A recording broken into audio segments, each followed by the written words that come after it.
Because what is a definition? Well, a definition is a standard. And so if we don't have any standards, if we don't have any definitions, then we're going to struggle to have standards. And then when we start setting goals, we're going to struggle to achieve those goals because it's all a bit woolly. We need some kind of almost like some hard-nosed metrics to these things. And this can be quite robotic. We might think it's a very robotic way of thinking, Dave.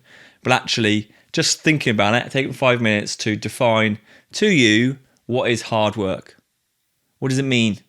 Like how do I know when I'm working hard, I'm just working? And how do I know when I'm not working? Right? There's always 3 levels to this, right? Not working, working, and then hard working. And when we look at performance in a few episodes' time, we're going to look at performance, high performance, and what's below performance, for example. So defining these things, super important for you as an individual. Yeah, it helps you kind of set a standard in your life of certain things. Like, I think hard work's a brilliant one. The other one would be, what's a good night's sleep look like? Have you defined that? Oh, is a good night's sleep 7 hours with a certain amount of REM? Or is it 8 hours, 9 hours? What is a good night's sleep? Or is it none of that, those metrics? Is it how do I feel when I wake up? Because sometimes I can have a great night's sleep, or I can sleep for a long time but wake up really groggy. So is it how I feel when I wake up? Like, what is a good night's sleep? Think about that kind of stuff. Without defining things as an individual, I don't know if I've hit the standard, but more importantly, especially as a leader or someone who's operating in a team, if I'm asking people to do things there's this disparity between what I'm asking and expecting versus what I'm getting back, you can almost see that the symptom of this is the definitions haven't been done. You haven't sat down and said, right, this is what this means.